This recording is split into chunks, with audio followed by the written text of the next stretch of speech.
Olá, estudantes da primeira série. Nesse vídeo vamos falar sobre poema. Objetivos: ler e analisar o poema Canção do Exílio comparando com outros textos. Reconhecer diferentes formas de tratar uma informação na comparação de textos que tratam do mesmo tema, em função das condições que ele foi produzido e daquelas que será recebido. Pensando no assunto, vem cá. Você já fez alguma mudança na sua vida?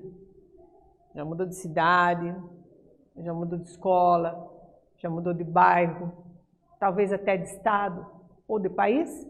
Como foi para você? Que sentimentos essa mudança despertou? Sentiu saudades? E o que você fez para essa saudade ser amenizada?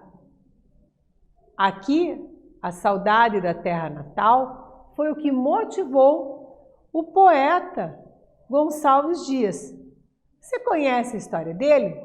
Então, Gonçalves Dias é um dos principais poetas da nossa literatura. É um poeta do romantismo, né? E compôs a famosa Canção do Exílio. Por que eu digo a famosa Canção do Exílio? Porque a Canção do Exílio, ela tem várias paródias, várias paráfrases de outros autores, autores lá do modernismo que farão, autores contemporâneos, mais de 22, né, bem conhecidas e outras mais que surgiram. Também é interessante notar que alguns versos da Canção do Exílio figuram no hino nacional brasileiro. Você já deve ter ouvido os versos, né? Você vai ver no transcorrer aqui da aula que eu vou citar isso para você. Por ora, vamos começar com o poema. Vem comigo conhecer. Publicado em 1857, então no livro Primeiros Cantos, o poema começa assim: Minha terra tem palmeiras, onde canta o sabiá. As aves que aqui gorjeiam, não gorjeiam como lá. Para ler e interpretar um poema, é preciso também entender o vocabulário. Será que você sabe o que significa gorjear, por exemplo? Gorjear é o som dos pássaros, diferentemente do canto. Então, o chilrear, o gorjeio dos pássaros, né? E aí ele coloca o sabiá, aqui ao lado, ó, ele coloca com letra maiúscula, por quê? Dando a importância dele.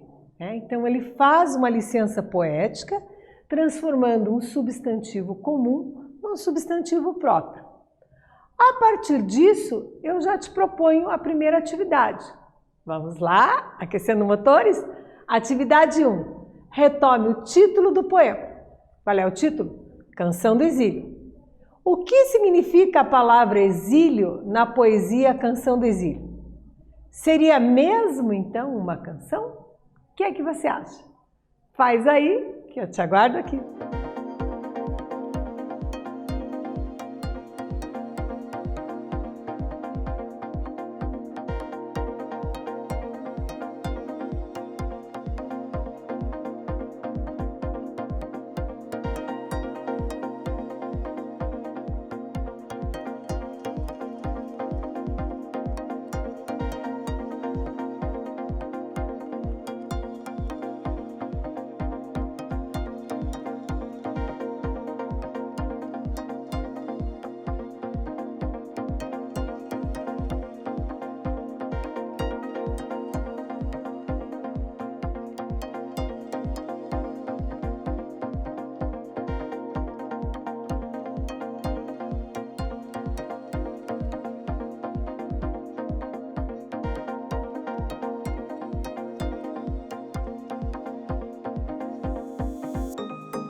Voltei. Estamos na atividade 1 e a questão pressupõe que você retome o título do poema. Título do poema, Canção do Exílio. E aí a pergunta é, o que significa a palavra exílio? E se seria mesmo uma canção? A palavra exílio significa o quê? Que a pessoa está fora da sua terra natal. Terra natal é onde a pessoa nasceu, de onde ele veio. Então é uma alusão à terra do autor, no caso aí o Gonçalves Dias, né? E ele tem saudade por não estar mais lá. Então exílio aqui para nós, você pode conferir aí, anotar direitinho, significa que a pessoa está fora de sua terra natal. Por quê? Pela sua própria escolha ou por determinação da lei. Então o termo exilado é alguém que está, por exemplo, fora da sua terra natal. Agora vamos conversar se seria mesmo uma canção. No sentido de música? Não, no sentido poético. Então o Gonçalves Dias, aqui ele fala: minha terra tem palmeiras onde canta o sabiá. As aves que aqui gorjeiam não gorjeiam com lá. Repare que ele está retratando o quê? As belezas da terra, né? Em forma de poesia rítmica. Então daí o termo canção. Ao retratar isso, nós atribuímos como canção. Continuando a leitura, temos: nosso céu tem mais estrelas, nossos bosques têm mais, nossas várzeas têm mais flores, nossos bosques têm mais vida, nossa vida mais amores. Em cismar sozinho à noite, mais prazer em controlar, minha terra tem palmeiras, onde canta o sabiá. Perceba, alguma dificuldade no vocabulário até aqui? Várzeas são os terrenos baldios, né? Aquelas áreas livres. E aí eu pergunto aqui, ó, cismar quer dizer em ficar pensando sozinho à noite, divagando. Mais prazer em controlar, minha terra tem palmeiras onde canta o sabiá. Perceba que as estrofes estão dispostas com 4 versos. Com isso já encerramos um conceito. O que é uma estrofe? É um agrupamento de 4 versos. Outra observação. Eu possuo rimas, professora? Flores, amores. Sabiá e lá. Tenho rimas. Todos os versos rimam? Não, somente alguns. Na atividade 2, olha o que eu tenho de surpresa para vocês. Vamos lá? Observem esses versos da Canção do Exílio. Nosso céu tem mais estrelas. Então, observe que o eu lírico é a voz do poema, a pessoa que fala no poema, ele começa falando só de si. Minha terra tem palmeiras. Ele usa o pronome minha terra, pronome possessivo.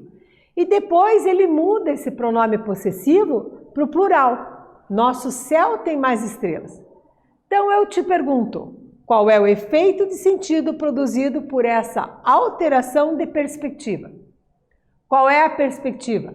Ele começou falando de si mesmo no minha e passou para o nosso.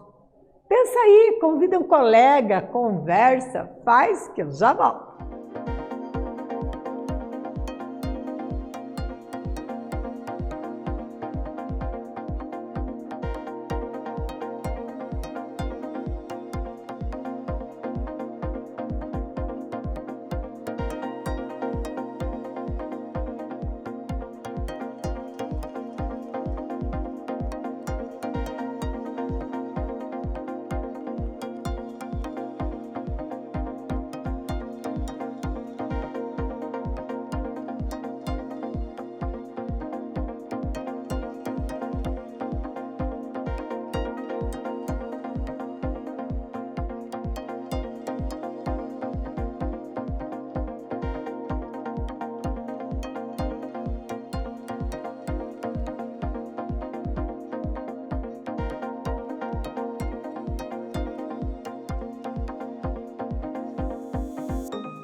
Olá, voltei gabaritar contigo. Então veja, o eu lírico começa falando de si mesmo. Qual é o efeito de sentido quando ele muda? Do minha para o nossa. Então eu observo que essa mudança abre uma perspectiva o quê? Do individual para um olhar coletivo. Minha terra tem palmeiras, daí nosso céu tem mais estrelas. Ele já se encaixa no coletivo, percebeu? Continuando a leitura, segue o poema. Minha terra tem primores, que tais não encontro eu cá. Em cismar sozinha à noite, mais prazer encontro eu lá. Minha terra tem palmeiras, onde canta o sabiá. Não permita, Deus, que eu morra, sem que eu volte para lá, sem que desfrute os primores que não encontro por cá. Sei que ainda viste as palmeiras, onde canta o sabiá. Europa, França e Bahia. Paráfrase. Meus olhos brasileiros se fecham saudosos. Minha boca procura a canção do exílio. Como era a mesma canção do exílio? E eu tão esquecido de minha terra, ai terra que tem palmeiras onde canta o sabiá. Então eu observo estes versos do poeta Carlos Drummond de Andrade e eles são um exemplo do quê? De paráfrase. E o que significa paráfrase, professora? Paráfrase é do grego paráfrasis, que significa a reprodução de uma sentença. Então, diferente da paródia, ela faz referência a um ou mais textos sem que a ideia original seja alterada. A paródia e a paráfrase são consideradas termos sinônimos. Ambas são recursos de intertextualidade, usados na literatura, na arte, na música, cinema, escultura, entre outros. Vamos para a atividade 3 agora? Está preparado? Vamos lá então. Este texto de Gonçalves Dias, Canção do Exílio, é muito utilizado para quê? Para paródia, para paráfrase. E o poeta Carlos Drummond de Andrade retoma o texto de Gonçalves Dias conservando suas ideias. A pergunta é, a mudança do tema principal do texto, o que você acha? O que você percebe? Faz aí, que eu te aguardo aqui.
Voltei a gabaritar contigo a questão da atividade 3. Olha só, quando eu tenho esta paráfrase do Drummond, qual é o tema? Meus olhos brasileiros se fecham saudosos, minha boca procura a canção do exílio. Como era a mesma canção do exílio? Eu tão esquecido de minha terra, a terra que tem palmeiras onde canta o sabiá. Eu observo que o tema aqui é o quê? Saudade. E quando eu tenho a outra parte da canção do exílio, aqui, ó, desde o começo, aqui, nosso céu tem mais estrelas, nossas várzeas têm mais flores. E aí ele continua aqui, ó. Em cismar sozinha à noite, mais prazer em controlar, minha terra tem palmeiras onde canta sabiá. Não permita, Deus, que eu morra sem que volte para lá, sem que desfrute os primores que não encontro por cá. Sei que ainda viste as palmeiras onde canta sabiá. Qual é o tema? Saudade. Então, o que eu posso fechar como resposta? Não há mudança no tema do texto, que é a saudade da terra natal. Especificamente da terra natal, que é a terra onde ele nasceu, essa terra de origem. Então, por isso eu coloco saudades da terra natal. Vamos falar um pouquinho sobre intertextualidade. Você já viu conosco aqui a intertextualidade da canção do exílio em relação aqui, ó, a do Drummond, por exemplo, quando ele cita aqui, ó, tá vendo? Então, o que eu entendo por intertextualidade?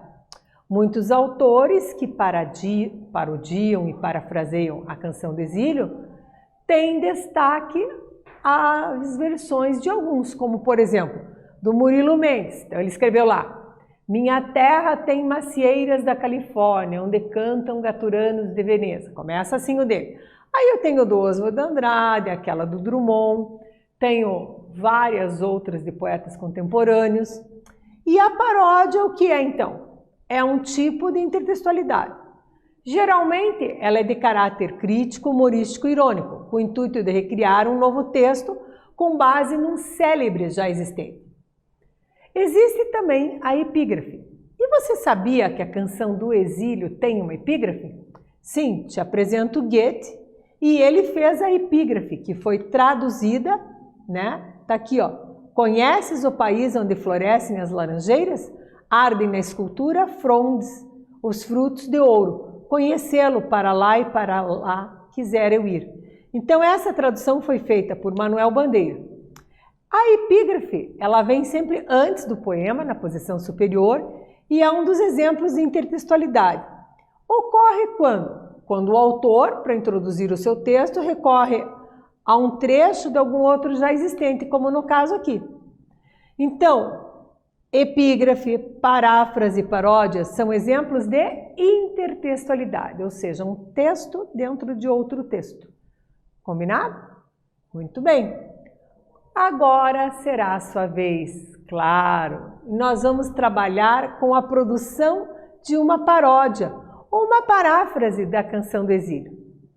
Para isso, o que eu vou fazer? Vou te pedir que você crie, faça a arte para ilustrar o texto e vou te deixar aqui, ó, o comecinho do poema para você se inspirar. Combinado? Então a professora vai pôr no slide do comecinho do poema para você se inspirar e fazer. Faz aí que eu já volto.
Voltei. Conseguiu pensar? Conseguiu imaginar uma arte para ilustrar o texto? No intervalo eu deixei para você, ó, se inspirar o começo do poema. Então aqui no começo do poema, no slide do Sabiá, eu já tenho uma arte. Mas poderia ser, por exemplo, o quê? Na concepção gráfica? Uma palmeira, né? Você poderia começar, minha terra tem, em lugar de palmeiras. Aqui do Paraná, eu posso dizer que tem o quê? Minha terra tem araucárias, por exemplo. E aí eu vou seguindo, onde canta quem? Daí eu coloco as aves e vai. E aqui na outra parte, na concepção plástica de poema, nós colocamos aqui o bosque. Mas você poderia colocar alguma outra coisa, né? Então, nossos bosques têm mais vida, nossa vida mais amores, são versos, por exemplo, que estão no hino nacional brasileiro. Então, você poderia fazer uma alusão a isto, né? Então, nosso céu tem mais estrelas, nossas vargens têm mais flores. Ao parafrasear, você vai trocando e aí vai colocando. Combinado? Consegue?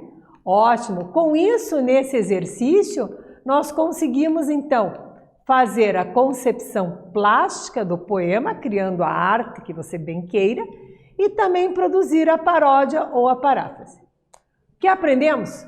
Lemos e interpretamos alguns poemas, compreendemos um pouco mais sobre alguns elementos dos poemas, paródia, paráfrase, epígrafe, e reconhecemos a intertextualidade presente nos textos.